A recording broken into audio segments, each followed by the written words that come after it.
Using Photomapping, que es un curso de SIGGRAPH del 2001, se dictó varios años consecutivos, que está hecho por Jensen, que es uno de los autores, o el autor principal, pero también por Christensen y Suikens, no sé cómo se dice, que han aportado los principales elementos de Photomapping. Bueno, uno de los temas para el desarrollo de Photomapping como técnica es la necesidad de generar una herramienta con la capacidad de generar imágenes realistas de forma sencilla, que en un solo algoritmo conjuntara todos los fenómenos o los principales fenómenos que se dan en la luz naturalmente en las distintas escenas de la vida real. Este, entonces, eh, por ejemplo, Ray Tracing no maneja todos los aspectos bien, radiosidad tampoco, ¿no? El tema de las cáusticas, por ejemplo, no se maneja a través de, de ray tracing o se maneja con un costo computacional muy alto, ¿no? O sea, técnicas de trazado de rayos, de trazado de caminos, etcétera, podrían lograr lograr cáusticas, pero con un costo computacional muy alto. Y las intersecciones difusas también son costosas. Y el ray tracing tradicional no lo maneja, no lo maneja en absoluto. A sangrado nos referimos al fenómeno en el cual hay una superficie de un color determinado que colorea, ilumina a las demás superficies con ese color. Tiñe de rojo esta pared que en realidad es blanca o gris. Otros ejemplos de bleeding tenemos aquí con esta estatua que es blanca color claro, y aquí de este lado se ve rojiza, ¿no? Aquí tenemos otros ejemplos donde aquí hay one bounce color bleeding, o sea, un rebote de un color, de un solo rebote y genera un color bleeding. Vemos que la superficie de este lado aquí es más azulada y de este lado más rojiza cuando aquí no tiene ese fenómeno, ¿no? Acá es iluminación directa, acá es un rebote y con color bleeding. A su vez de este lado, como ven, fíjense aquí y fíjense aquí, ¿no? Aquí está más azulado y aquí está más rojizo. Otros fenómenos también, todo esto se supone que se da naturalmente. O puede estar un poco más exagerado o menos exagerado, pero se da, normalmente se da. Capaz que no nos damos cuenta, no prestamos atención, pero existe. Otro fenómeno es el de la cáustica, ¿no? Cáustica que se pone, digamos, el ejemplo más clásico es el de la lupa. La luz atraviesa un lente y se concentra en determinado punto, este, generando más iluminación, ¿no? Se concentra sobre una superficie de reflexión difusa, pero una luz que proviene de haber reflejado o de haber atravesado un vidrio o haber reflejado una superficie especular. Una superficie especular. Otro ejemplo de cáustica tenemos aquí. Tenemos un vaso, por ejemplo, y vemos cómo atraviesa la luz el vaso y se genera todo este fenómeno aquí, ¿no? En una superficie cualquiera, en un mantel o en una superficie rugosa o en una superficie de reflexión difusa. Pero el asunto es que la luz atraviesa y tiene zonas de concentración y zonas donde no llega la luz. Y esto con el Winter Ray Tracing no se puede generar, no se puede hacer.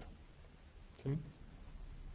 Aquí tenemos un ejemplo de cáustica también. Esto sería un anillo que la luz viene de un costado, viene de arriba, el anillo está apoyado en una superficie y en la superficie se genera esta concentración de rayos que es eso, o sea, los rayos son paralelos, no sé si queda claro acá que son paralelos, pero luego al reflejarse generan estas formas extrañas. Aquí tenemos el ejemplo, esto es hecho con un rendering, ¿no? Con un rendering se ve que se genera este efecto de cáustica. El, el anillo es una superficie especular. Superficie especular, ¿no? Y esta es una técnica de photomapping o de fotones. Y aquí tenemos un anillo real, hecho de metal, y vemos el fenómeno, ¿no? El mismo fenómeno. O sea que esto es, si bien el anterior era un rendering, esto es realista. Podríamos tratar de simular, de probar a ver que tiene el mismo efecto. Otro fenómeno es el de la niebla. Como vimos, este es un fenómeno este, de un medio participativo. Y es un medio participativo porque es el aire y está lleno de pequeñas gotitas de agua. Y entonces, si bien el rayo va en esta dirección, de repente va paralelo al plano de vista, pero sin embargo nos llega la luz del rayo. O sea, quiere decir que hay elementos de la luz que se desvían de la trayectoria original y vienen hacia la cámara, ¿no? Y por lo tanto vemos ese rayo que en realidad va en una posición paralela al plano de vista o ortogonal a la cámara. ¿Sí? Aquí tenemos otra niebla generada artificialmente, ¿no? Pero que se simula bastante bien. Medio participativo. Bueno, esto con photon mapping se puede lograr hacer. Y no se puede hacer con otras técnicas, con ray tracing tradicional. No se puede. Con radiosidad tampoco se puede.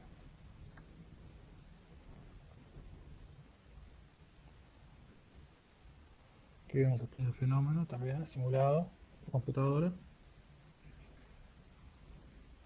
¿Sí? Un medio participativo. Supongo que es 3ds Max.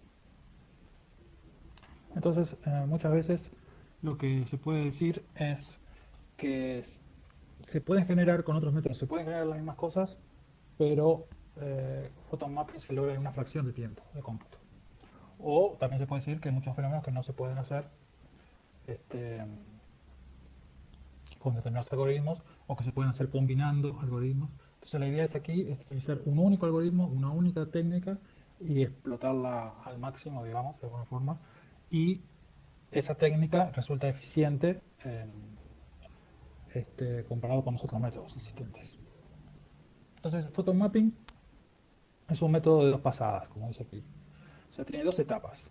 Una primera etapa en la cual se genera algo que se llama mapa de fotones. Todavía no explicamos ni siquiera qué es un fotón, pero bueno. Hay algo que se llama mapa de fotones que contiene muchos fotones y esa estructura, que es el mapa de fotones, se genera en esta primera pasada. Los fotones se emiten desde la fuente luminosa o desde las fuentes luminosas hacia la escena y bueno, con la interacción de los fotones con las superficies, de esa interacción se almacena información y esa información se almacena en el mapa de fotones. Después de ocurrida esa primera pasada en la cual se genera el mapa de fotones, lo que se hace es se ejecuta una segunda pasada, una segunda etapa, en la cual es una mezcla de técnicas estadísticas, es una mezclado con ray tracing, usado de rayos, y a partir de eso se generan imágenes. Se generan imágenes desde un punto de vista determinado. En la primera pasada es independiente de la cámara, digamos. Y en la segunda pasada no es independiente de la cámara. Esto se parece un poco a radiosidad, donde en una primera pasada se hace todo un cálculo de las matrices, de la matriz de factores de forma, etcétera. Incluso se puede calcular, dada una iluminación, se puede calcular cuánto se ilumina cada parche de la escena, cada elemento de la escena. Y en la segunda pasada, lo que se haría en radiosidad es generar una imagen en un punto con la cámara parada en algún punto determinado. Acá en radiosidad el generar esa imagen es bastante sencillo. Aquí en photomapping ya eso no es tan sencillo. La segunda pasada también tiene un costo computacional interesante. Pero igual, esto es mucho menos que los métodos tradicionales de trazado de rayos. Entonces, comparado con radiosidad, photon mapping es mejor en el sentido de que no es necesaria la generación de mallas, ¿no? En radiosidad uno tiene que generar una malla y tiene que calcular la proporción de energía o de potencia reflejada por cada parche cuánto le llega a cada uno de los parches, ¿no? Se crea una matriz ahí.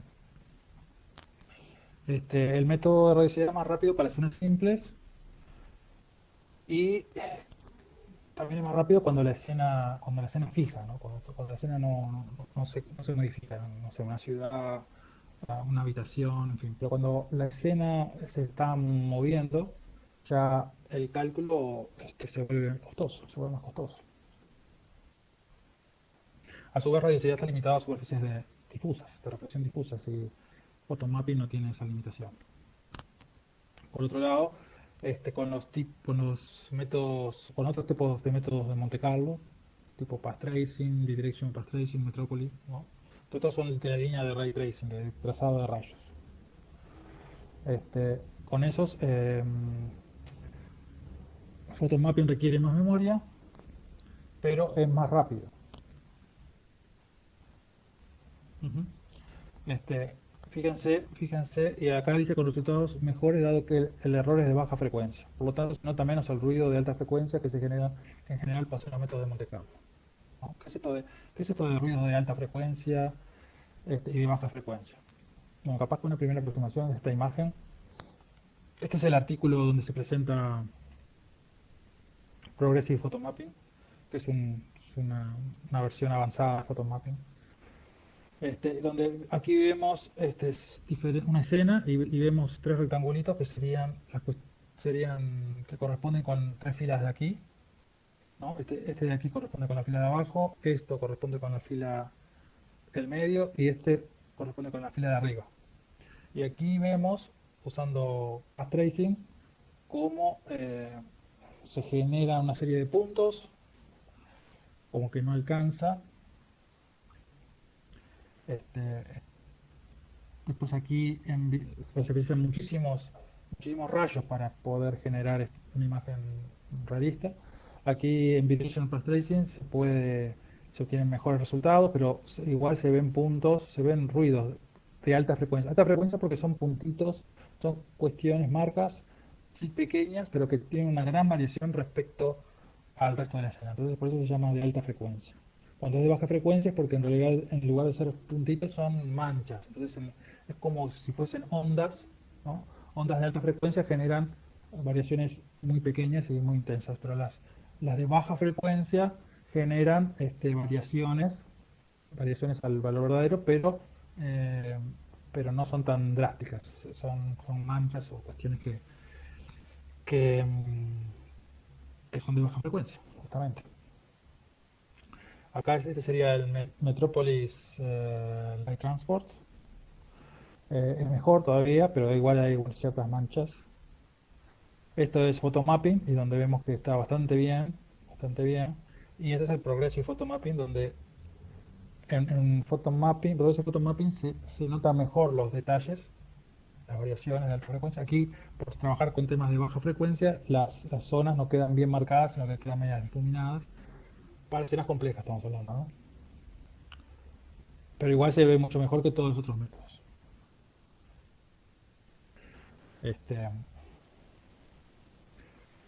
entonces aquí vimos ruido de alta frecuencia, ahora vemos un caso de baja frecuencia. Aquí tenemos, ¿no? Cuando hay pocos fotones, una escena generada, y donde se ve que al haber pocos fotones, lo que se generan son, obviamente, se generan artefactos, ¿no?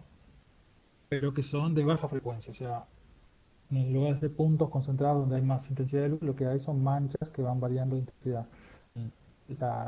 La lógica es que cuanto mayor sea la cantidad de fotones, bueno, estas manchas se van uniformizando, se van suavizando, entonces se genera una imagen de mayor realismo, ¿no? Es un caso hecho justamente para mostrar lo mal que puede funcionar cuando hay pocos fotones. Bueno, ahora veamos los detalles. El tema de emisión de fotones, ¿no? Bueno, todavía no dijimos qué es un fotón, pero un fotón este, toma prestado, es un nombre que toma prestado este concepto de física, ¿no? Un fotón en física es un paquete de energía, una unidad básica de la luz, y ese fotón es una partícula, pero eso que también que se comporta como onda, que tiene una frecuencia determinada y tiene una cantidad de energía asociada a cada fotón. Este, nosotros en computación gráfica, fotón es a ver si acá hay por acá hay una estructura, ahí va. Un fotón es esto. Es una coordenada, X y Z, que dice cuál es la posición de ese fotón, ¿no? Los fotones se guardan, se determinan cuando un rayo que sale de una fuente luminosa, ¿no? Un rayo como el típico rayo de ray tracing, el que sale de la cámara, bueno, acá sale de la fuente luminosa, cuando incide sobre una superficie, según si se dan ciertas características, ese lugar donde hizo la incidencia, ahí se almacena un fotón. Y ese fotón tiene una coordenada, ¿sí? Tiene una potencia, ¿sí? Que está almacenada así como 4 caracteres. Tiene dos direcciones, que eso indica, porque es importante no solo saber de dónde está ubicado, sino de dónde vino ese fotón, ¿no? Entonces, tengo la superficie y no solo la ubicación donde está el fotón, sino cuál es la dirección de la que el fotón vino. Y un flag, que es una bandera utilizada en el KD-tree, que es la estructura donde se guarda los fotones. El photon map es un mapa de fotones, y ese mapa de fotones es un KD-tree, que ahora vamos a verlo un rato. Entonces, ¿qué es lo que pasa? Los fotones se generan en las fuentes luminosas, no se generan en la cámara. Y entonces hay diferentes fuentes luminosas. Aquí tenemos una fuente luminosa puntual, ¿no? Donde la luz sale en todas direcciones, entonces los fotones se emiten, los rayos, se emiten rayos en todas direcciones, que esos rayos cuando inciden sobre una superficie, bueno, generan un fotón, cada rayo genera un fotón. Después tenemos rayos paralelos, supongamos la luz que viene del sol, entonces ahí suponemos que los rayos son todos paralelos, es una luz direccional, no hay una fuente, no hay una fuente particular, pero sí hay una dirección. Después, pero podemos tener fuentes luminosas como en radiosidad que sean superficies, ¿no? Entonces ahí, en realidad lo que hacemos es vamos eligiendo aleatoriamente puntos en esta superficie y luego elegimos direcciones para que salgan los rayos aleatoriamente. Un punto, una dirección, otro punto, otra dirección, otro punto, otra dirección. ¿Y cómo se elige la dirección? Bueno, de nuevo, puede haber infinitas formas. Por ejemplo, si la superficie es difusa, ¿no? Entonces, una emisión difusa, entonces los rayos salen según la ley del coseno, ¿sí? Esto quiere decir que, bueno, que van a salir con más probabilidad hacia arriba, un poco menos probabilidad hacia el costado, otro menos probabilidad hacia el costado, y esa probabilidad se determina, es proporcional a la ley del coseno del ángulo respecto a la normal, ¿no? Acá el coseno da 1 y aquí va siendo cada vez más chico, más chico, más chico, y con 90 grados es 0, o sea, la probabilidad de que salga un rayo horizontal es 0. Pero esa es una distribución posible, pero no es la única. Uno puede decir, bueno, si todos los rayos, si es tipo linterna, ¿no? Entonces los rayos van a salir paralelos, van a salir todos hacia arriba. Esta es la fuente luminosa, este es el lente de una linterna, y entonces salen aleatoriamente de distintos puntos de la superficie, pero salen todos en dirección hacia arriba. Y así podría haber otras curvas, otras formas. Por ejemplo, aquí vemos esta curva que está aquí, esa misma podría estar acá puesta, en esta superficie. Y entonces va a salir con más probabilidad hacia acá, va a salir con un poco menos probabilidad hacia acá, y van a salir con 0 probabilidad en esta dirección. En esta dirección va a salir casi nada. Ujú. Bueno, y aquí tenemos otro tipo de superficie, ¿no? Acá es una baldosa, digamos, un rectángulo, un cuadrado, y aquí tenemos como superficie tenemos una lamparita blanca. Si fuese una lamparita transparente y hubiese un filamento, entonces sería el filamento que emite la luz. Entonces, bueno, pero ¿cómo se hace vamos a ver los fotones, ¿no? Se emiten rayos, muy bien, de distinto tipo, o sea, de distinto tipo de superficies. Entonces vamos a ver el caso de los rayos de una fuente puntual, ¿no? Entonces, veamos el algoritmo. El algoritmo, bueno, acá está el algoritmo, pero antes de ver el algoritmo podemos ver el tema de la potencia. Cada fotón, en la física, cada fotón contiene un cuanto, o sea, una cantidad básica de energía. Y acá los fotones contienen potencia, no energía, sino watts. No, no joules, sino watts. Y entonces, si yo, por ejemplo, tengo una lamparita de 100 watts, y esa lamparita de 100 watts emite 10.000 fotones, bueno, yo lo que hago es decir, bueno, entonces cada fotón emite 100 dividido 10.000, o sea, 0,001 watts, ¿no? Que es la potencia de la fuente luminosa dividido el número de fotones. Esa sería la cantidad, el número de fotones emitidos. Esa sería la cantidad, la potencia de cada fotón. ¿Sí? Que se almacena ahí, como vimos con la estructura esa, que uno de los datos era la potencia. Tenía la coordenada, la dirección que llegaba a la superficie y otro era la potencia del fotón. Pero ¿cómo se generan estos fotones que aquí salen en todas direcciones? Por ejemplo, en este caso. ¿Cómo sería? Bueno, entonces aquí tenemos un algoritmo bien sencillo y lo que dice es, bueno, supongamos que tenemos una cantidad de fotones que queremos generar, entonces hacemos una condición, un while, ponemos aquí, que mientras no se generó esa cantidad de fotones que uno quiere generar, lo que hace es hacer otro while, ¿no? Interno, en la cual genera un número aleatorio, en X, en Y, en Z, o sea, tres números aleatorios, que varían entre -1 y 1.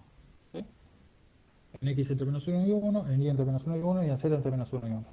Y después lo que preguntamos es, si la suma de x cuadrado más y cuadrado más z cuadrado es mayor que 1, entonces eso lo descartamos. Si es mayor que 1, lo descartamos. Y volvemos a hacer. Acá es una iteración, se va haciendo iteraciones. ¿Y cuándo sale de la iteración? Bueno, cuando x2 más y2 más z2 sea menor o igual a 1. O sea que esté contenido en una esfera el, el- el rayo, la dirección, ¿no? Acá lo que queremos hacer es dar la dirección. Estamos generando direcciones, x y z como direcciones. Esas direcciones son vectores que están en partes del centro y salen en todas direcciones, pero a su vez están contenidos, esos vectores están contenidos en la esfera de radio 1. Entonces, si se logró eso, cuando se logre eso de que x2 más y2 más z2 es menor o igual a 1, lo que hace es, bueno, se toma eso como la dirección, P es la fuente luminosa, la posición de la fuente luminosa, y se traza se traza un rayo desde el punto P en la dirección D. Y se pone ese rayo que se traza, bueno, es la base del algoritmo de photomapping y eso va a incidir en el resto de la escena, después veremos cómo. Y se pone el contador, se agrega uno al contador, ¿no? Entonces ahí se va agregando el contador y el while vuelve de vuelta arriba y va haciendo la cuenta nuevamente, ¿no? Y esto va a parar cuando el n sub e sea un número lo suficientemente grande, cuando haya suficiente cantidad de fotones. Y luego cada uno de los fotones se le da una potencia escalada en proporción a 1 sobre n. ¿No? Si era 100 la fuente luminosa, 100 watts, entonces 100 dividido 10.000 o n, el número de fotones que uno quiere tener. Pero veamos cómo funciona. Entonces aquí tengo un código MATLAB donde más o menos tengo implementado el algoritmo este.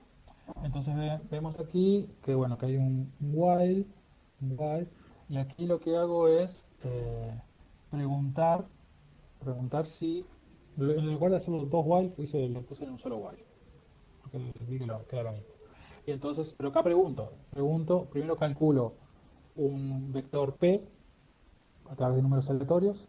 El rand acá genera tres números entre 0 y 1, pero al multiplicarlo acá, al restarlo menos 0,5 y multiplicarlo por 2 genera tres números entre menos 1 y 1. ¿No? Igual que el algoritmo, entre menos 1 y 1. Y después, lo que pregunto es si la norma de esto, o sea, si el x2 más y2 más z2 es menor que 1, o menor o igual, podría poner acá. Y si es menor o igual, lo que hago es sigo para adelante. Entonces, bueno, lo normalizo, lo transformo en un vector de largo 1, efectivamente, y genero, hago el plot del rayo. Hago el plot del rayo. Y a su vez acumulo en una matriz, acumulo todos los P que voy calculando. No me sirve para nada, pero bueno, lo tengo ahí. Y sumo incremento en 1, y esto va a seguir hasta que llegue a 100. Mientras sea menor que 100,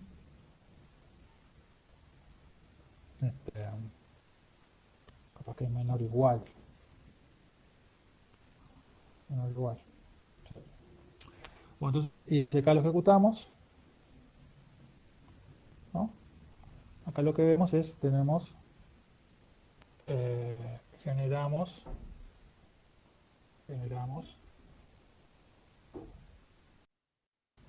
100 direcciones más o menos aleatorias. Pero igual vemos que no son aleatorias del todo, ¿no?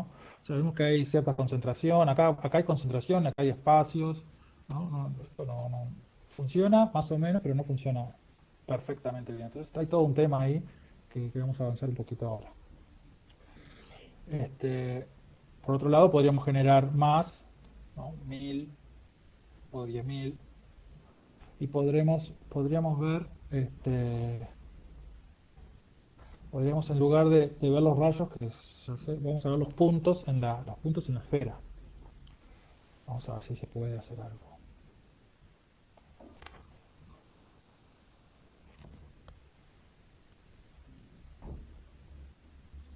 Bueno, acá vemos, está bastante bien, pero igual hay zonas más densas y menos densas, hay concentraciones, en fin. Pero bueno, está más o menos distribuido en la esfera. Ahora uno podría decir, bueno, pero ¿por qué esto del x2? ¿No? Acá dice, bueno, si mientras no sea x2 más y2 más z2 mayor que 1, mientras no sea menor o igual a 1, no lo considero. ¿Por qué tengo que considerar eso? Bueno, porque fíjense que si yo los dejo así y yo los uso todos, en realidad son puntos que pertenecen a un cubo que va entre menos 1 y 1 en x, en y, en z. Y entonces hay ciertas direcciones en las cuales va a haber más probabilidad, porque el cubo es más ancho en ciertas direcciones. En las zonas que van hacia las esquinas, hacia los vértices del cubo, ahí hay como más probabilidad de encontrar rayos porque se distribuye uniformemente en el cubo, en los puntos. Y entonces al haber más volumen, en ciertas direcciones, al haber más volumen, hay mayor concentración, en la dirección de las diagonales y en la dirección de los vértices, en la dirección de, de las direcciones ortogonales al plano del cubo. Vamos a ver si lo podemos ver, algo de eso. Entonces aquí lo que hacemos es sacarle la condición esta de que solamente se consideran los que tienen norma menor o igual a 1, es hacerlo con todos. Entonces ejecutamos aquí, yo ya lo hice, y entonces fíjense cómo queda una distribución, pero bastante buena, pero hay zonas donde se concentra más, donde hay más, este, donde, donde hay más fotones, o donde hay más direcciones. Acá, sobre todo donde está más negro, ¿no? Y hay zonas donde hay menos, ¿no? Y eso corresponde con las diagonales, con las esquinas del cubo, ¿no? Este, y lo movemos un poco, si se puede. Está lento esto para moverlo.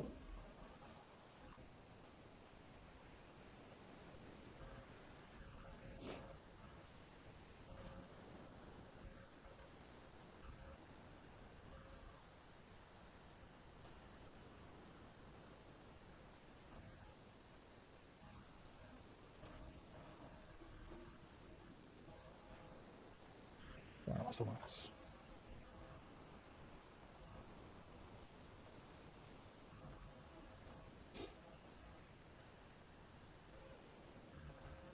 Bueno, el asunto es que no tiene una buena distribución. Entonces, por eso se le pone la condición esta de que solo sean los que están adentro de una esfera.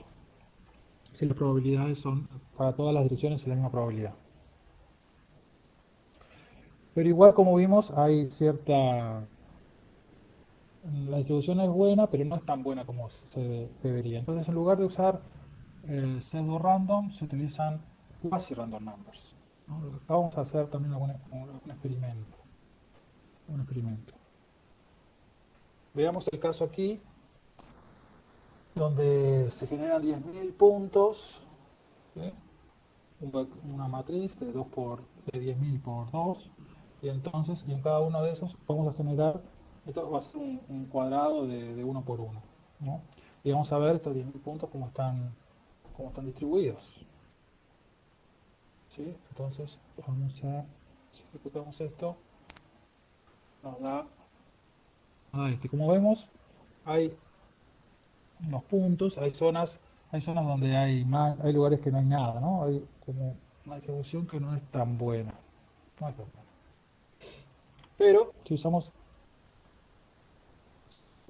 otra distribución utilizando otra serie de números que funcionan parecidos a los aleatorios, pero no son aleatorios, y se llaman, por ejemplo, hay un conjunto de números quasi random, que son de Sobol, otros que son de Halton, y MATLAB permite trabajar con los dos, ¿no? Y lo que se hace es generar una secuencia y bueno, luego trabajar con ellos. Aquí vamos a probar con Halton.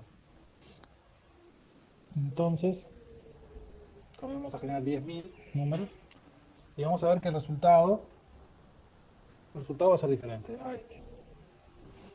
Como vemos, se genera una distribución que es mucho mejor,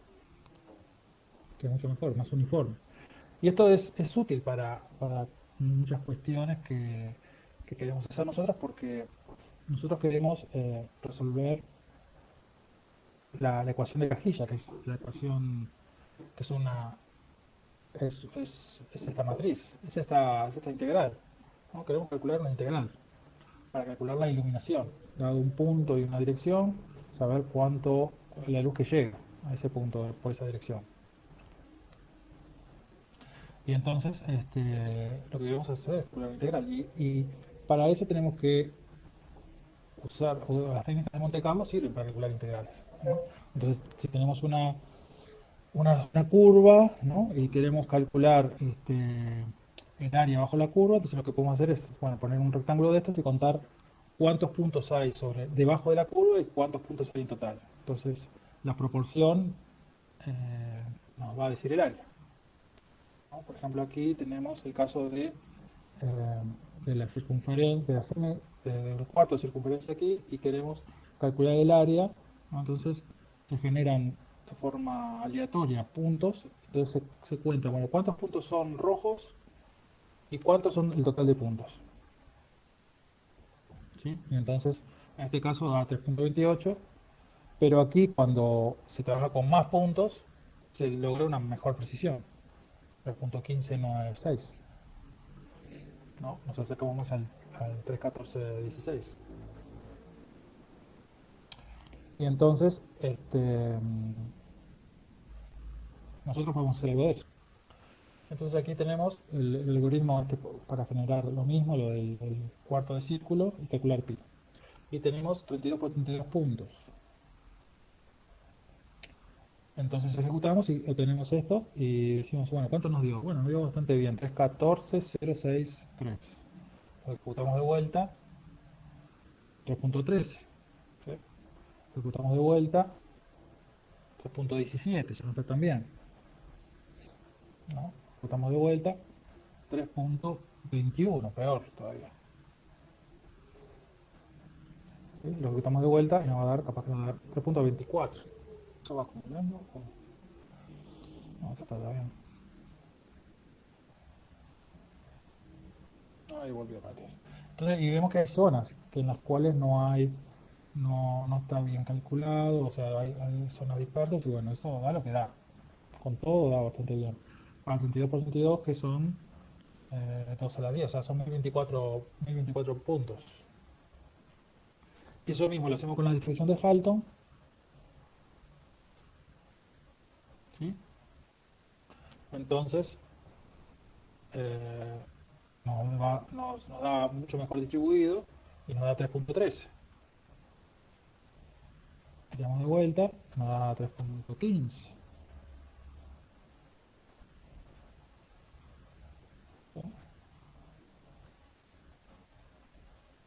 3.3. Ahí. Da mucho mejor resultado. O sea, va promediando mejor. Se va aplicando mejor. Entonces, aquí lo que dice es forma de calcular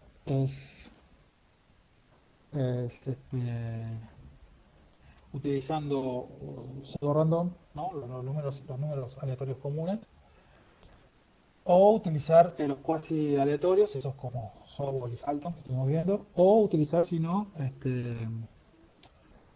eh, también el Stratified Sampling.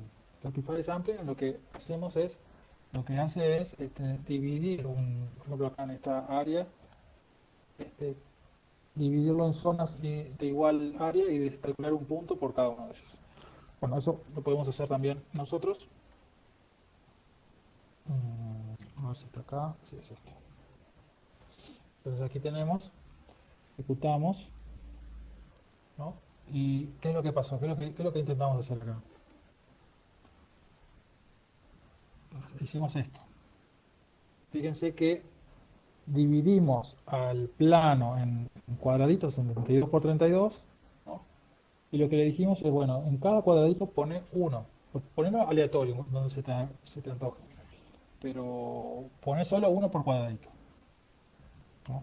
Entonces, bueno, se pueden generar zonas de poca concentración y zonas de mayor concentración, pero funciona mucho mejor que el método tradicional donde no está con números cedulatorios, donde no está nada especificado y por lo tanto puede haber zonas mucho más grandes.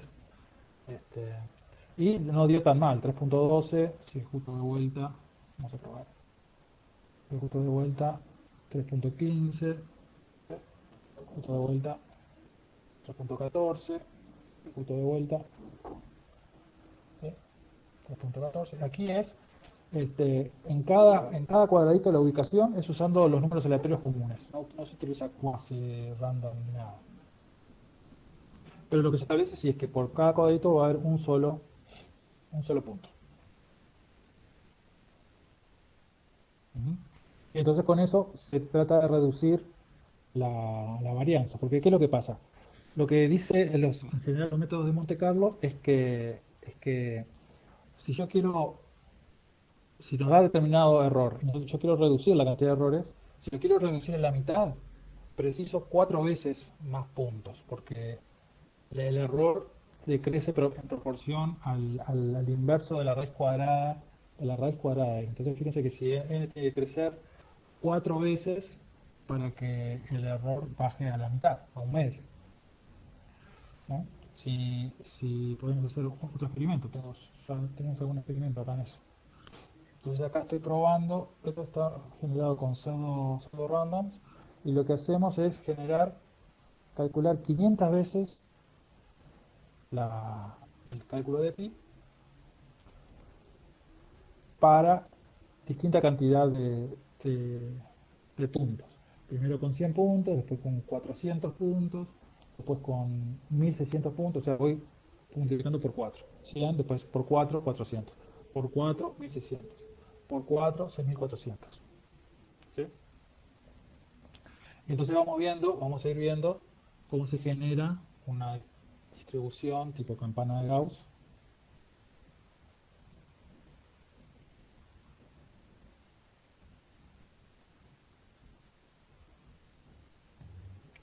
Entonces aquí vemos, en lugar de 500 puse 5000 por cada uno.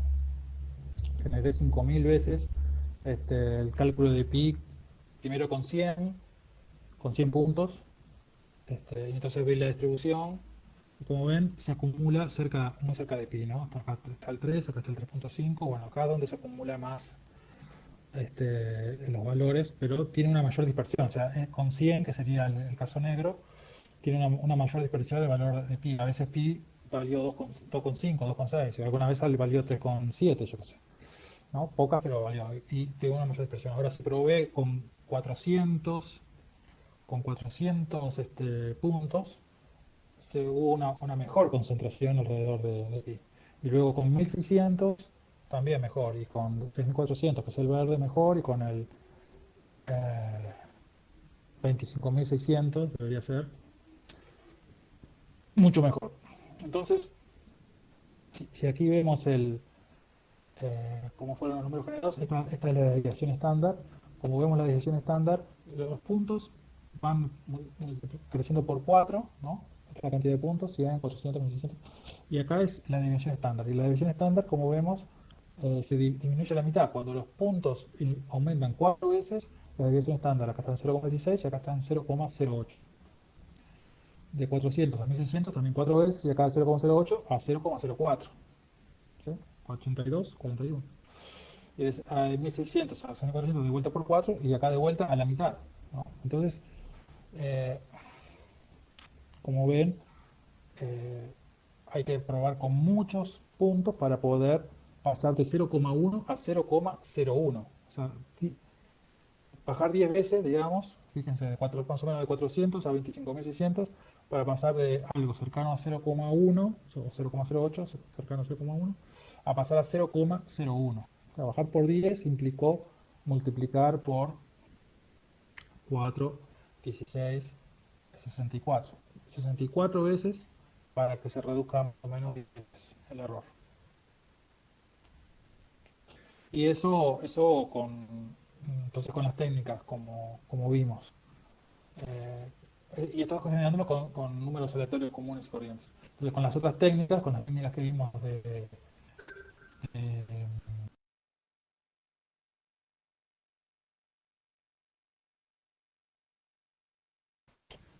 quasi random o de jittering, de stratified sampling, lo que permiten es llegar más rápidamente a valores razonables del error.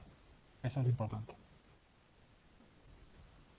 Entonces, otro ejemplo más del tema este de quasi random es que, como es, aquí tenemos una integral que sabemos cuánto da, o sea, se sabe cuánto da, tiene que dar menos 0,0219, que es una integral seca, en fin, con una productoria de cosenos, un producto de cosenos.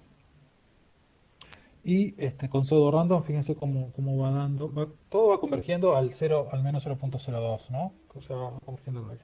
Pero fíjense con pseudo random cómo va convergiendo mucho más lento. Aquí es la cantidad de cientos de miles de puntos usados. Va convergiendo mucho más lento el pseudo random que algunos quasi random con que hay aquí, como el Sobol, el Miller y el Faure. Y eso es porque la distribución es mucho mejor. La distribución es mucho mejor que la pseudo random cualquiera, la pseudo random común.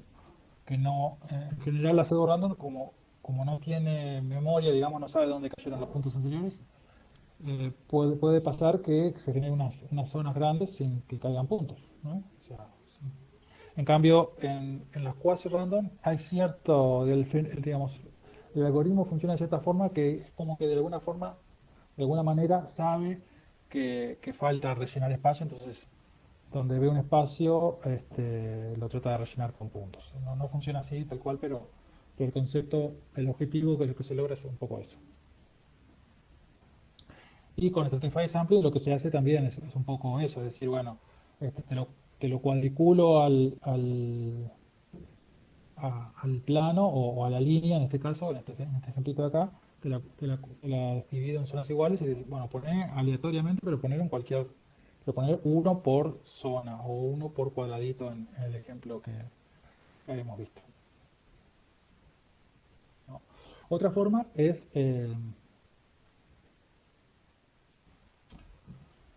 ¿Qué es lo que pasa? ¿Qué es lo que pasa si uno tiene una fuente luminosa en un lado, pero no está dentro de una escena cerrada donde el rayo que tira va a caer en algún lado, ¿no? Uno tiene un rayo y va a pegar en alguna superficie, o en la pared, o en la mesa, o en la silla, o en los objetos que estén en la escena. Este, si no, supongamos que es una fuente luminosa y que, y que solamente hay un cubo. Por ejemplo, está este cubo acá y no hay nada más en la escena, ¿no? Entonces, los rayos que se tiran, si yo tiro aleatoriamente sin considerar nada, la mayor parte de los rayos que yo tire van a ir a la nada, no van a ir hacia ningún lado, ¿no? Y uno, ¿qué es lo que le interesa? A uno lo que interesa es optimizar el cálculo, que esto sea eficiente, de alguna forma computacionalmente hablando. Entonces, uno lo que querría es que solamente tire rayos, con la distribución que sea, pero que tire rayos hacia donde está el cubo, o donde probablemente esté el cubo, por lo menos cercano, en una dirección cercana a la del cubo, ¿no? Entonces, lo mismo aquí. Entonces, ¿qué es lo que haces? ¿Qué es lo que se ideó para hacer eso? Para no desperdiciar, tirar rayos que uno ya sabe que no va a ir contra nada. Entonces lo chequea contra qué, contra un volumen, de repente un volumen acotante, o capaz que esto mismo es un volumen acotante y adentro hay un objeto complejo, no sé, una estatua de algo, un edificio, o lo que sea, pero está solo acá, ¿no? Y entonces hay un volumen acotante que lo contiene y yo lo que hago es, ¿qué es lo que se hace? Se genera algo que se llama mapa de proyección. Y el mapa de proyección es generar una especie de esfera, por ejemplo, ¿no? O en este caso un plano también, generar un plano, y decir, bueno, y proyectar la escena sobre la esfera, en este caso, y acá sobre el plano. Por lo menos, o la escena, o por lo menos los volúmenes acotantes. Por ejemplo, si esto es un volumen acotante, como dije, bueno, proyectar el volumen acotante sobre la esfera, ¿no? Entonces, y fijémonos dónde, supongamos que la esfera esta la dividimos en pequeños polígonos, ¿no? O como si fuese, o aquí esto es como si fuesen píxeles, ¿no? Yo proyecto la escena y tengo píxeles, entonces, o lo mismo aquí, este, y proyecto y veo qué zonas de la esfera, o qué píxeles, o qué elementos de la esfera compuesta por miles de elementos, qué elementos de la esfera son los que, sobre los cuales se proyectó algo, el objeto en particular. Entonces, eso puede ser un uso. Otro uso del mapa de proyección es cuando lo que voy a generar son cáusticas. Imagínense que yo tengo una esfera aquí puesta, una esfera transparente, que genera la lupita, ¿no? El efecto de concentración de fotones y de concentración de la luz en la superficie, ¿no? Como por ejemplo, aquí tenemos el fenómeno este, ¿no? Entonces, ¿cómo hago para generar esto así? Tengo que tirar muchos fotones para que luego aquí se vea perfectamente una esfera o un círculo, digamos, una superficie nítida, algo nítido, donde se ve que hay más iluminación y al costado, bien cercano, no hay tanta iluminación, ¿no? Para lograr este efecto se precisan tirar muchos fotones. Pero entonces, si yo tiro muchos fotones, la mayoría de los fotones van a rebotar o a pegar en las superficies que no son las que a mí me interesan. Entonces yo lo que digo es, bueno, yo quiero generar un mapa de fotones, yo tengo un mapa de fotones, o tengo unos fotones normales, que los uso para todo el resto de las superficies, pero para generar la cáustica tengo que tirar muchos fotones. Entonces, lo que hago es generar un mapa de proyección. Aquí sería la esfera esta, que sería el equivalente a la esfera esta de que está aquí, ¿no? Con la fuente luminosa que emite en todos lados, pero tengo un mapa de proyección en el cual la otra esfera, la esfera esta de acá, se proyecta sobre esa esfera violeta que está aquí, ¿no? O, ¿qué sería? Magenta sería, no sé. Digamos violeta. Y entonces, la fuente luminosa lo que dice, bueno, en esta zona hay, al proyectar la esfera sobre la otra esfera, lo que dice es, bueno, en esta zona, en estos parches, fíjense que la esfera esa tiene distintos elementos, no sé, áreas, pequeñas áreas, y donde al proyectar, digo, bueno, hay áreas, algunas áreas están marcadas como que hay un objeto especular, ¿no? Porque aquí lo que me interesa es proyecto solamente los objetos especulares, por ejemplo, que tienen un componente especular. Entonces acá esta esfera de aquí se va a proyectar en la otra esfera. Y entonces luego lo que dice, bueno, ahora para generar la cáustica, o como saben en el proceso, bueno, quiero generar cáustica, entonces tiro millones y millones de rayos, pero solamente en esta dirección, en las direcciones que están de alguna forma marcadas aquí. Y solamente considero que ellos, después que yo tiro millones, en realidad me fijo o considero solamente aquellos rayos que peguen en la esfera misma, que es lo que yo quiero generar. Si, si en realidad lo que yo proyecté fue un volumen acotante, por lo tanto no proyecté la esfera, y claro, el volumen acotante es más grande que la esfera, entonces capaz que yo digo, ah, bueno, tiro para acá porque hay algo y en realidad acá no hay nada, porque lo que había era el volumen acotante. Bueno, ese rayo no se considera. Ese rayo por prueba, ¿pega en la esfera? Sí, entonces lo considero. No pega en la esfera, entonces no lo considero.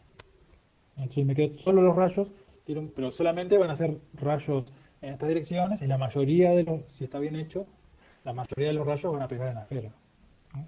Entonces voy a lograr generar una cáustica, eh,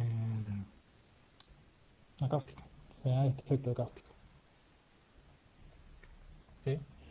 Lo mismo, lo mismo con las cáusticas que vimos al principio, esta de aquí, bueno, esta también.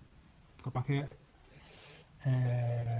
si la piscina o lo que sea tiene una superficie muy grande, bueno, entonces no hace falta tener un mapa especial de cáusticas, un mapa de proyección. Pero si fuese una piscina pequeña en una escena más grande, bueno, entonces ahí hay que generar un mapa de proyección.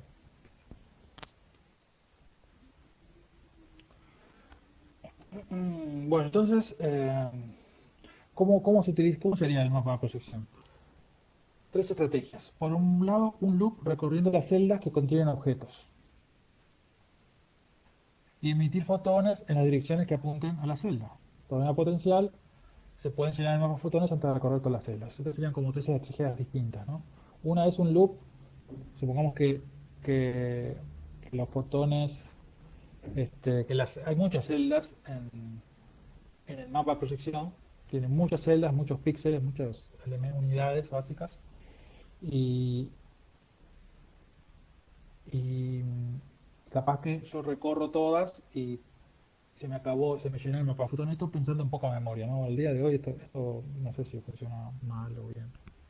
Después una estrategia 2 es generar direcciones aleatorias y chequear si la celda corresponde a correspondiente que contiene algún objeto, ¿no? O sea, tiro direcciones en cualquier lado y me fijo, tiro para acá, digo, acá pegó en el mapa de proyección. ¿Hay algún objeto? ¿Está marcada la celda? No, sí. Si no está marcada, no hago nada. Tiro de vuelta. Si está marcada, entonces sigo.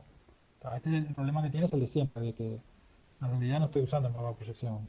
Para eso tengo la escena y ya proyecto, tiro rayos de la escena. Y entonces voy a tirar un montón de rayos en este escenario, voy a tirar un montón de rayos que no vayan a ningún lado interesante. Otra es írsele. Otra tercera es, para escenas dispersas, elegir una celda, elegir al azar, ¿no? Bueno, tengo de alguna forma agrupadas las celdas que tienen objetos. Yo sé la celda 1, la 400 y la 332. Bueno, entonces elijo al azar uno de esos tres y luego dentro de la dirección de la celda vista desde la cama es una zona, es un ángulo sólido. Entonces dentro de ese ángulo sólido tirar un rayo que apunte a algún lado de esa celda. Una dirección al azar, pero dentro de la celda, ¿no? Entonces como acá te diga, bueno, acá tiro para acá, luego puedo elegir un punto cualquiera, pero dentro de esta celda. Esta zona que yo sé que acá hay objetos. De proyectar, o es muy probable que haya un objeto, ¿no? A su vez ahí va, una cosa importante es que hay que escalar la energía de los fotones basado en el número de celdas activas y en el número de fotones emitidos. Claro, supongamos que acá yo digo, bueno, 100 watts, 10.000 fotones. Bueno, entonces, los 10.000 fotones es cuando yo tiro hacia cualquier lado. En realidad van a venir 100 fotones, o 10 o 20 fotones para acá. Entonces, o pongo 20 fotones, nada más, y me quedo quieto, o si no tiro 10.000 en esta dirección, pero cuando yo tiro en 10.000 en esta dirección, digo, no, pero en total, si hubiese más, sería, no sé, 1.000.000 de fotones, de los cuales 10.000 vendrían para acá. Pero yo hago la cuenta, entonces, ¿cuánta potencia viene en esta dirección? Y bueno, si esta es el 1% de toda la celda o de toda el área, el 4pi sería en la superficie del círculo de la esfera de radio 1, y esto es el 1% de 4pi, pues entonces eh, la potencia total, la potencia de la suma de todos los fotones que vienen acá va a ser el 1% si esta lámpara de 100 watts, bueno, viene 1 watt en esta dirección, en la dirección de la celda esta, o de las celdas que están acá, en la dirección de esta área. Entonces, los 10.000 fotones que tienen acá, en realidad va a ser 1 sobre, si es 1 watt, la suma de todos los 10.000 fotones va a ser 1 watt. Entonces va a ser 1 sobre 10.000. Cada fotón va a tener una potencia de 1 sobre 10.000. ¿No? Lo que dice acá. Potencia de la luz dividido la cantidad de fotones, pero a su vez eso proporciona a la cantidad de celdas con objetos dividido el total número de celdas de la esfera. Las celdas que tienen objetos en la esfera del mapa de proyección dividido el total número de celdas del mapa de proyección. Esto suponiendo que las celdas tienen igual área. No todas las celdas de la esfera tienen igual área. Si no tienen igual área, entonces bueno, hay que ponderarlo por el área en realidad. No es una cantidad de celdas, sino el área con objetos dividido el total del área del mapa de proyección. Y entonces ahí digo, está bueno, está bien. Yo voy a tirar 10.000 fotones para acá. Pero esto es el 1% de todo. Entonces yo digo, bueno, entonces si esto es 100 watts, entonces acá viene 1 watt. Y de ese 1 watt, cada fotón va a valer 1 sobre 10.000. Entonces luego queda proporcional.